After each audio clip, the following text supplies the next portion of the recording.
A Boeing MD-87 cuts through the morning fog. The accident was inevitable.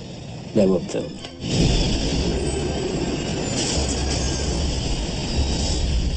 The plane carrying 110 people erupts in flames at Milan's Linate airport. This is the most serious accident in the history in Italy. Incredibly, no one at the airport has noticed the catastrophe. Hello, this is Tower. No, nothing. Valuable minutes pass. It was astonishing. Air traffic control still doesn't know what happened. Only when the wounded come looking for help There's a red streak of fire at the end of the runway. do authorities begin to realize that something is seriously amiss My God. at one of Europe's busiest airports. Mayday, mayday.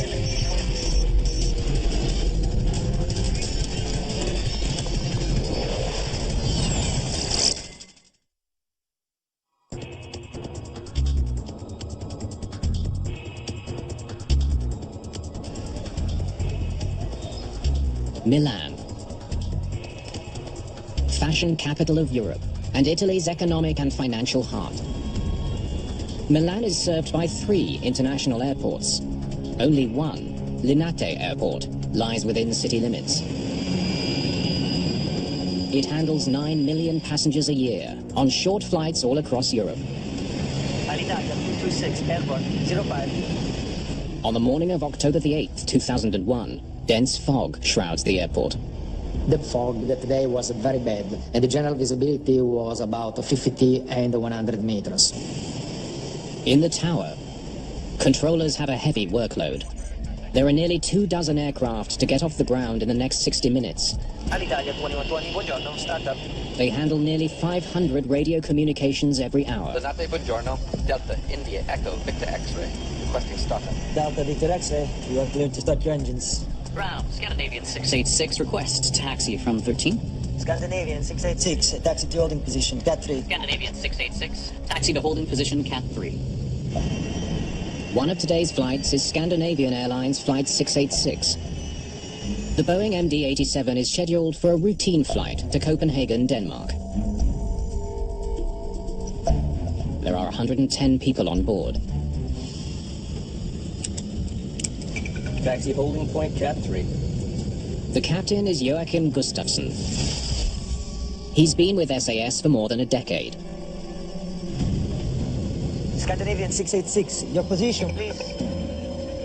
We still haven't reached the main taxiway, Scandinavian 686. First Officer Anders Highlander has been flying for the airline for the past 4 years and has clocked 2,000 hours on the MD-87. The SAS crew were very highly experienced pilots, so couldn't ask more for 2 qualified pilots. With thick fog blanketing the airport, the pilots have almost no visibility. They must rely entirely on instructions from air traffic controllers as they navigate their way to the runway. There are a lot of taxiway, one runway for commercial aviation, and there are a lot of many different types of airplanes in Linate, so it's a very busy airport. High above the runway, air traffic controllers normally have a clear view of the airport, but not today. Air 1937, where are you? Between 18 and Delta. So you're practically in front of the tower, right? Paolo Zacchetti is the ground controller responsible for guiding flights to the start of the runway, where planes take off every 2 minutes. Taxi North via Romeo 5. Call me back at the stop bar of the main runway extension. With Linate fogbound, he's got his hands full. Scandinavian 686, Your position, please. Now you're on the main taxiway. Yes, now we are entering the main taxiway, Scandinavian 686. taxi. At 8:01 a.m., Zacchetti hands SAS 686 over to the tower controller for final takeoff instructions. Tower, buongiorno, Scandinavian 686, sequence to 36 right. Ciao, Scandinavian 686, line up and wait 36 right. Line up and wait, 36. The SAS crew must wait behind other planes taking off from Linate's main runway, 36 right. Alitalia 226, cleared for takeoff, 36. Report when rolling. Low visibility is not a problem in air. It's a very big problem on the ground because pilots depend completely upon the air traffic controller. Delta Victor X-ray. Confirm your position. Approaching Sierra 4. Roger. Maintain the stop bar. I'll call you back. Takeoff data. 57 tons, and it is checked. Checklist complete. Scandinavian 686 Linate. The wind is calm. Report rolling. When airborne, squawk ident. Once the plane ahead has taken off, Flight 686 begins its takeoff roll down the airport's 2,400-meter-long runway. And we are rolling, Scandinavian 686. Auto throttle on. Set thrust.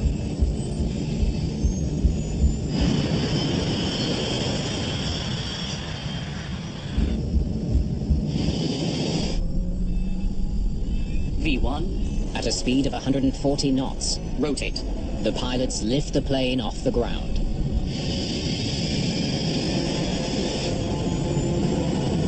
What's that?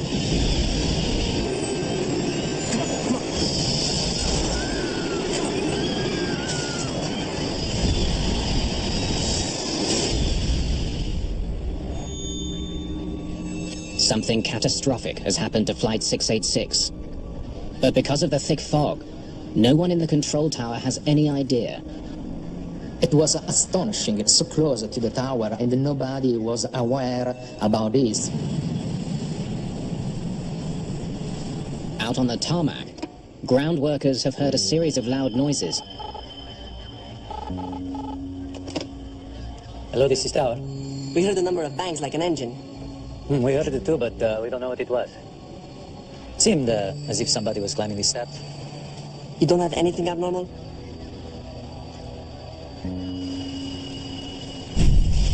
A passenger jet has been in flames for nearly a minute at one of Europe's busiest airports.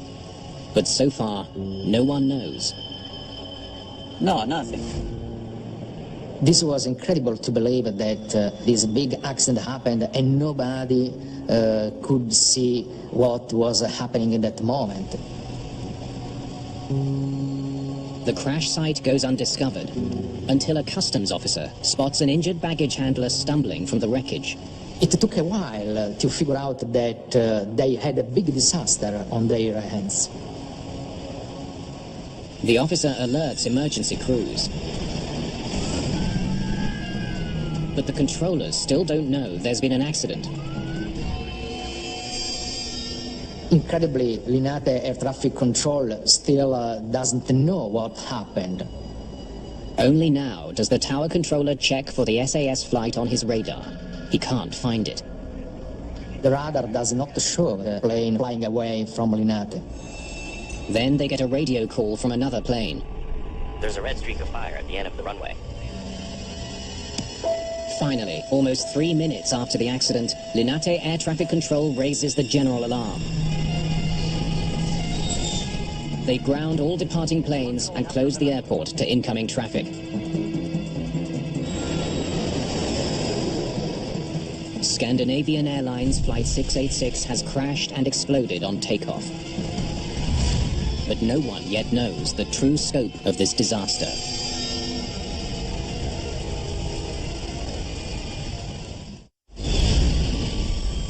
Ten tons of jet fuel feed a massive fire where a Boeing MD-87 has collided with an airport building.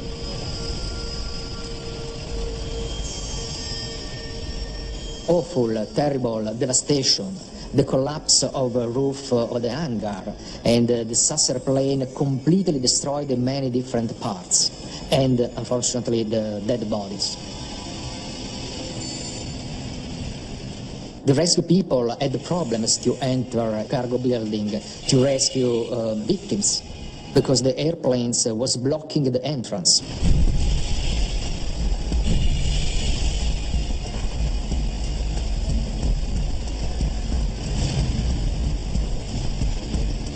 Some 14 minutes have passed since the crash.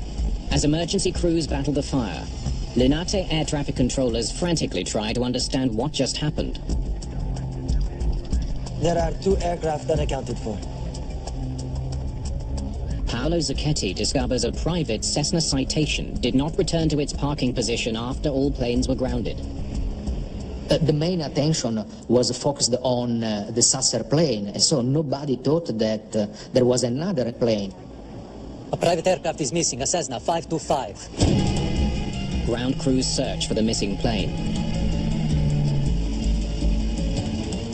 Finally, 26 minutes after the crash, they find the Cessna burning and in pieces, halfway down runway 36R. It appears there's been a collision. It's hard to believe that after half an hour, people became aware about the fact that the Cessna was on the main runway. There is another aircraft in the accident near Romeo 6. Air traffic controllers are mystified. How did these two planes end up on the same runway at the same time? What's that?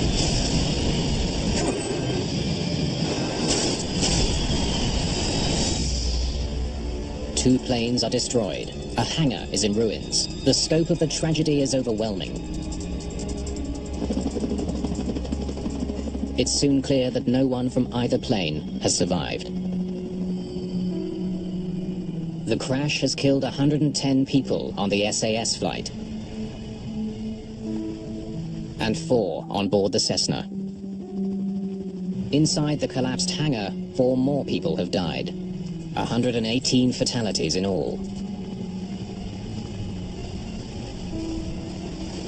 This is the most serious accident in the history in Italy.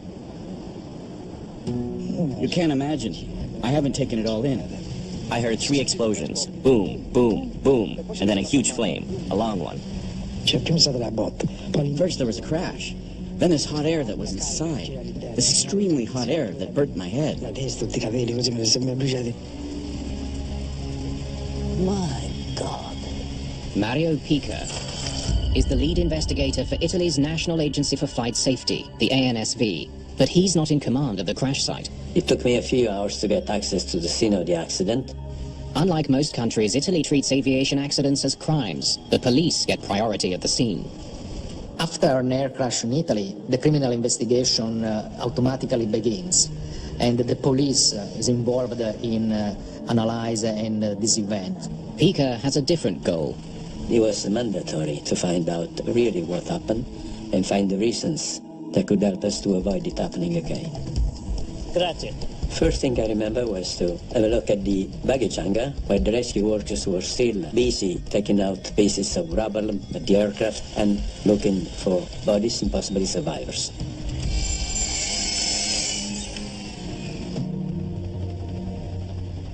I decided to go and have a look at the Cessna that was still on the runway. I just sketched the first map of the position of the various pieces of the debris to reconstruct the dynamics of impact. And they were intermingled, the pieces from the Cessna and pieces from the MD-87. As lead investigator and a pilot, Pica knows the most valuable information in any air disaster comes from the black boxes. But the Cessna was not equipped with either a cockpit voice recorder or a flight data recorder. The absence of the flight recorders were really a drawback, because they are very helpful in any investigation to precisely define what happened. The Swedish Accident Investigation Board sends a team to Milan. It includes technical specialist Tom Zollner and lead investigator Frank Christensen from SAS. They will work with Pica to unravel the accident. We were called to be part of the investigation as it was in the Scandinavian Airlines plane. I guess we'll have to wait for authorization. We realized that the investigation in Italy was different what we learned. In Italy, they conducted as a criminal investigation, and we as investigators has to wait. Damn. We're really not happy about that. We would like to see what the planes looked like, how the accident site looked like. We were not allowed to be near the accident site. The media worldwide attention was on the Linate disaster. The SAS airliner headed for Copenhagen slammed into the private And jet. so what happened in Linate? What were the main causes of this accident? What were the main responsibilities for this? Investigators soon make a troubling discovery about Linate Airport. So, you're telling me there have been a lot of these incidents before? Air traffic controllers reported we have an average of nearly 1 runway incursion per week. It appears the 9 million people who use this airport every year have been in danger for some time. There have been other runway incursions. This was shocking. Less than a month before the collision, a near miss on the same runway. With an aircraft entering the runway while another aircraft was taking off. It was really a big shock for us that it happened that often at the Linate airport. Clearly something is very wrong at Linate. The morning after the crash, investigators face national and international pressure to figure out what it is. Meanwhile, there were prayers for victims of the crash, Italy's worst ever civil aviation disaster. Finally, the entire investigative team is given access to the crash site. All of us were trained investigators, and we knew what we were going to investigate and how to do it. But authorities have thrown a major obstacle in their path. So where's the plane? The police have ordered airport workers to move the debris off the runway and away from the baggage hangar. We got very angry. The removal of the debris actually removed a lot of valid information, which we now never could see. Debris from both planes has been piled on a concrete helicopter pad. Locating Flight 686's voice recorder will be a huge challenge. We couldn't find the cockpit voice recorder. The importance to find the CVR was to check if the crew realized the collision was actually going to take place and see how well they were trying to avoid it. We can't know what the crew were doing without the CVR. We had to learn about the possible takeoff clearance and if there were crew errors. Did they receive a takeoff clearance or did they not? Here's what we know so far. The MD-87. Measuring the distance, we are certain that the MD-87 had traveled for about 40 seconds and gone 1,500 meters before striking the Cessna. It was clear that a collision had occurred on the main runway at the interception from taxiway. The MD-87 had continued its run, deviating slightly to the right until hitting the baggage hangar. Here. Weather reports show that visibility was only 50 meters at the time of the collision. With the heavy fog of that morning, it was clear that the environmental factor was a contributing cause of the event. V1, rotate. Imagine an aircraft traveling at 72 meters per second. What reaction time would have needed to avoid the collision? The SAS pilots would not have been able to see the Cessna on the runway until a split second before impact. What's that? But fog should not cripple a major airport like Linate. Modern airports use a system of regulations and safety equipment when operating in low visibility. Airports avoid incursions by having a defined low visibility operating rules. These rules can be augmented by technology, ground radars, alarm systems, and other things. Airport runways and taxiways are broken down into a series of checkpoints known as stop bars.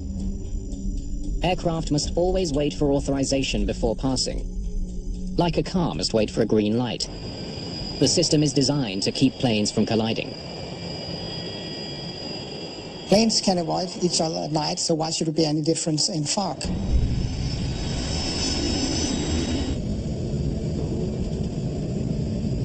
We have to consider this right off the bat.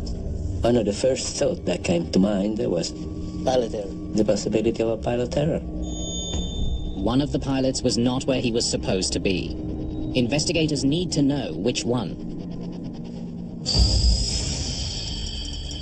The worst air disaster in history occurred under eerily similar conditions.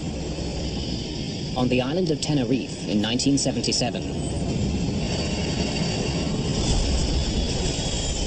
583 people died when two Boeing 747s collided on the runway in heavy fog. In comparison with the Tenerife accident, it was both in dense fog, taxiing on the wrong taxiway was involved, communication was also involved as the KLM captain thought he heard a takeoff clearance, but he didn't.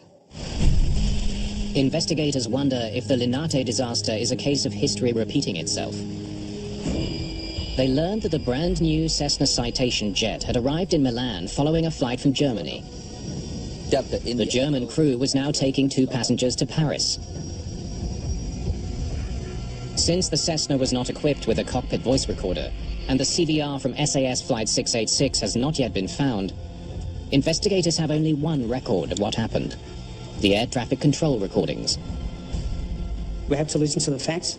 Our expectation was that the ATC recording would reveal what actually was being said that morning.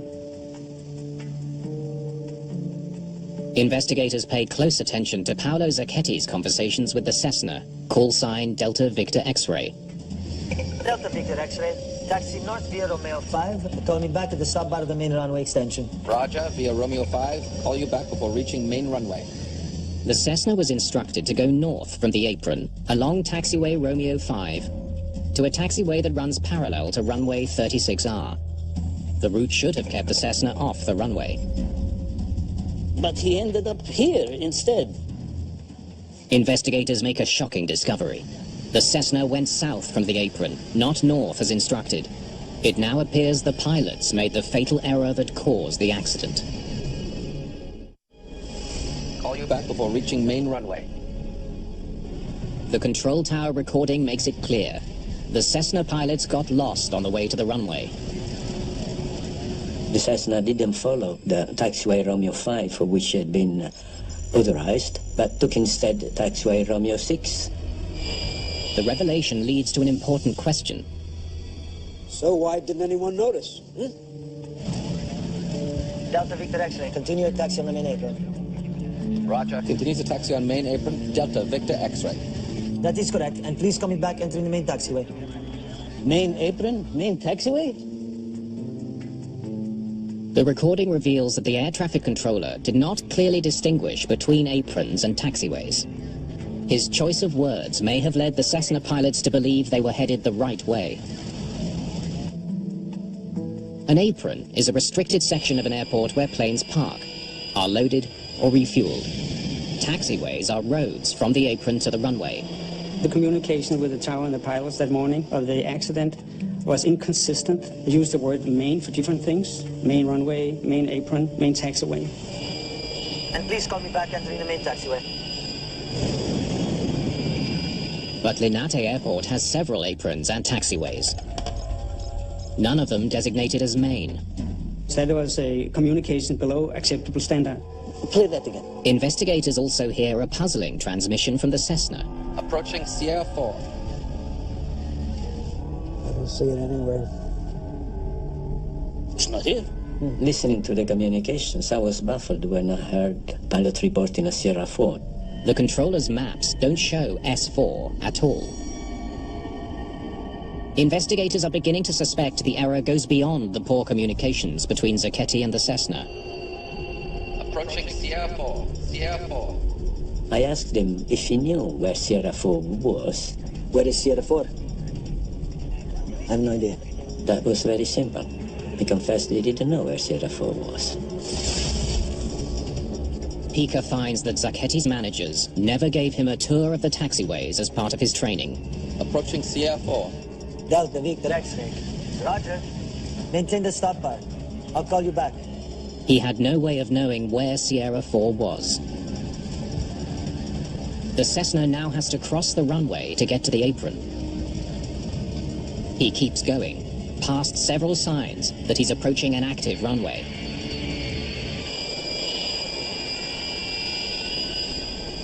Air traffic controller didn't stop the Cessna.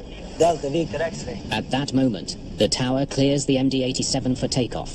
Scandinavian 686 Linate, cleared for takeoff. Continue your taxi on the main apron.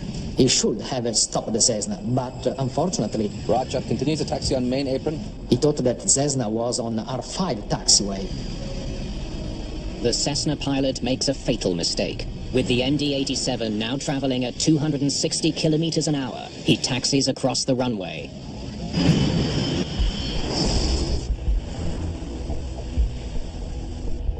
Suspicions about procedures at Linate Airport deepen as investigators learn that the exact same mistakes that led to the deadly collision were made by another plane, less than 24 hours earlier. Frank, come and look at this.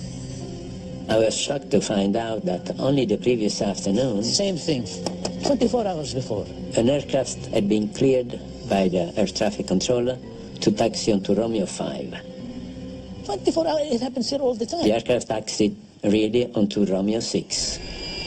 Because there was no fog that day, the two planes saw each other and did not collide. Investigators are beginning to suspect that something about the airport, not bad pilots, may be the cause of the Linate crash and the frequent runway incursions there. When we found out that the Cessna pilot had taken the wrong taxiway, first question was to explain what did he see that brought him so much off course. Okay, this is where they started. So give me some video. The taxiway we went on was Romeo 6, and we walked the whole length of the taxiway. We wanted to put ourselves in the shoes of the pilot to understand his actions. They look for route identification signs that are supposed to help guide the pilots. The status of those markings were in a very poor condition. It was surrounded by high grass, and there was only a very few of those markings. The markings painted directly onto the tarmac are also vital for pilots.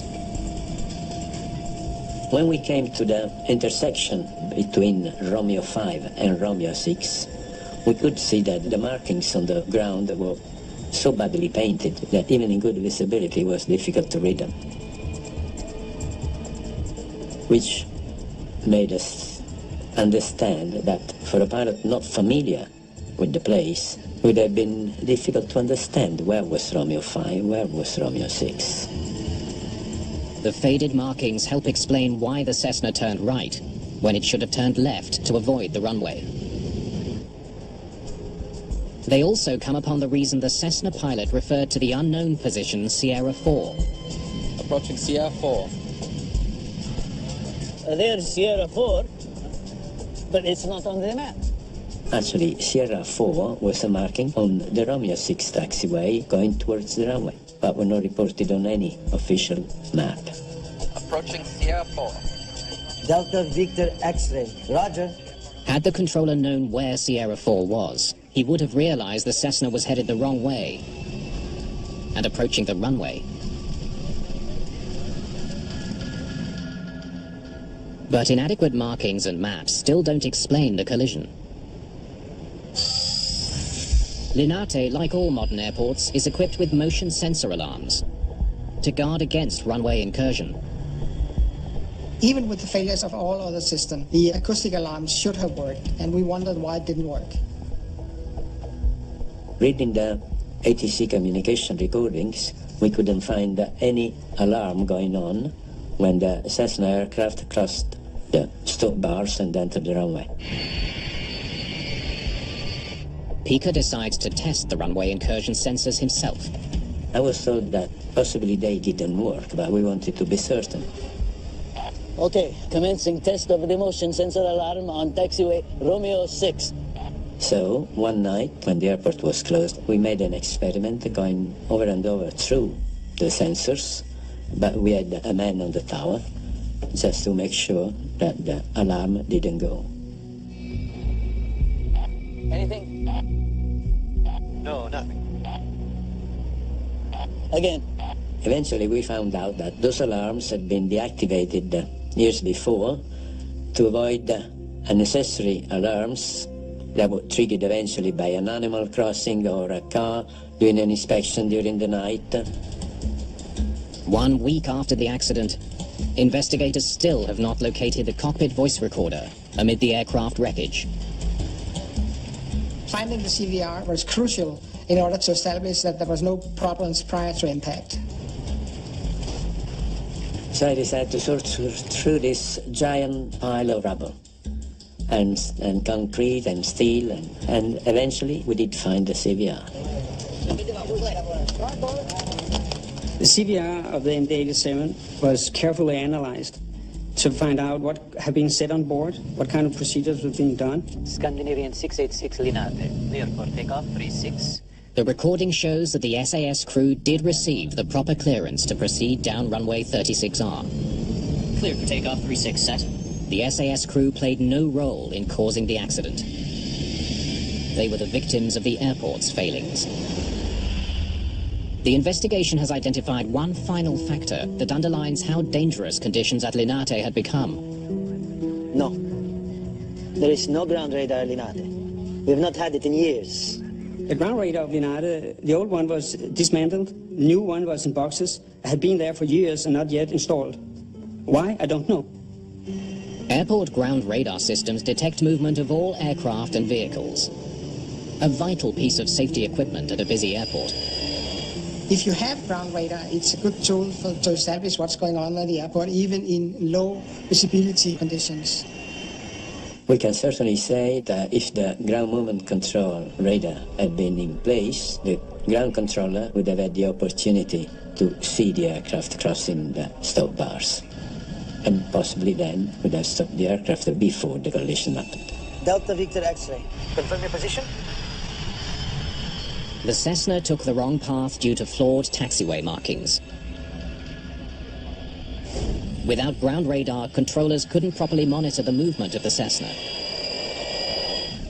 Add fog into the mix, and disaster was inevitable. When the Cessna and the SAS aircraft started moving, they were both doomed. The accident was now inevitable. Scandinavian 686 Linate, clear for takeoff, 36. Delta Victor X-ray. Continue your taxi on the main apron. And we are rolling, Scandinavian 686. Roger, continue the taxi on main apron. V1, rotate.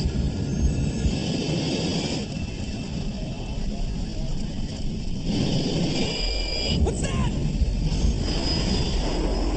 The cockpit voice recorder gives investigators a detailed picture of what happened at the moment of impact. Noises in the cockpit would also tell us the different controls being moved, and the ambient noise from the area mic would give us information of some of the sounds during the collision. What's that? We realized that the impact was more than one collision. It was actually several collisions in half a second. When that half second of audio is analyzed more closely, investigators discover it contains several distinct sounds.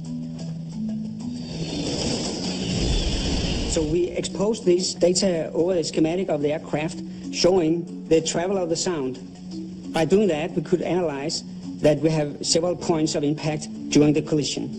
The painstaking research gives investigators a better understanding of how the two planes came together on the runway. The MD-87 first hit the Cessna with its nose landing gear at the Chester stabilizer. And then, in a short order of time, the left-hand main landing gear of the MD-87 hit the outer part of the right-hand wing of the Cessna, and then the biggest impact was the right-hand main landing gear of the MD-87 cutting through the cabin of the Cessna. Investigators conclude the MD-87 lost its right engine after the impact. The plane would have been almost impossible to fly. But remarkably, the pilots almost managed to do just that. After the collision, the MD-87 did actually got into the air. According to the flight data recorder, the aircraft was airborne almost 9 seconds. The captain made a heroic attempt to fly the airplane. He tried to accelerate the left-hand engine and use it, but it had ingested too much debris. And the pilot did an amazing work trying to control it.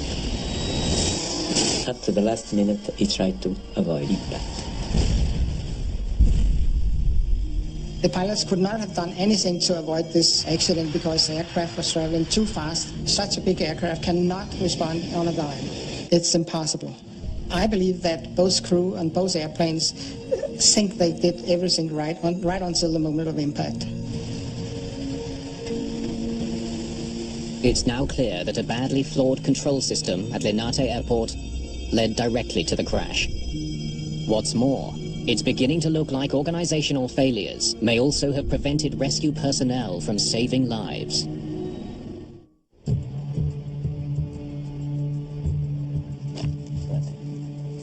How long was it before the general alarm was sounded? The investigation begins to uncover evidence of how failures at the airport made a bad situation Please call me back entering the main taxiway. even worse. Hello, this is Tower. The wreckage of the Cessna was found only about 25 minutes after the accident. And by the time the fire brigade arrived on the scene, all the occupants were dead. Post-mortem exams confirm that 3 people in the Cessna had high concentrations of smoke in their lungs. They were still alive after being hit by the MD-87. They were burned alive. After the collision, the Cessna burned for more than 20 minutes. If the rescue to the Cessna had arrived earlier, certainly the 2 pilots would have survived the accident. After more than 6 months of painstaking investigation, Mario Pica delivers his findings. Though runway incursion by the Cessna is listed as the immediate cause of the accident, Pica does not entirely blame the Cessna pilot. Instead, he points to the lack of proper signage and taxiway markings at Linate, as well as to the airport's failings overall. A fairly simple airport like Linate with only one main runway, it should be easy to cover this with the signs and with the paintings and so forth. But apparently everything which could go wrong did go wrong at that airport. Delta Victor X-ray, taxi north via Romeo 5, call me back at the stop bar of the main runway extension. And for some of the people involved, the fallout is especially harsh. Ground controller Paolo Zacchetti, along with high-ranking officials from the agencies which oversee Linate, are handed prison sentences. The judgment sparked intense debate. Should human error in air accidents be considered a criminal act? I defined the ground controller as the 119th victim of the case. I didn't have the equipment that could have made me aware of what was happening. Delta Victor X-ray, continue your taxi on the main apron. Roger. Yes, it is true he did make a mistake, but he is the result of a system that failed. Because of the tragedy, Linate Airport underwent a major overhaul designed to improve safety. Linate improved the airport by installing the ground radar. Some of the markings and signage was repainted. The runway incursion alarm are functioning now. Alitalia 212, hold your position. You're crossing an active runway. Repeat, hold your position. Alitalia 212. The big lesson learned in this accident, in my opinion, is that people are prone to get used to failures. There is no ground radar at Linate. Accepting latent conditions, getting used to a system that doesn't work, and by time, actually getting the whole system more and more dangerous. An airport is a highly complicated place. There's vehicles, there's airplanes, baggage lorries, cargo lorries, all sorts of activities going around at the same time. There have to be a very high level of safety in an airport. The reforms ushered in following the collision on 36R have made runway incursions far less likely and made Linate a much safer airport.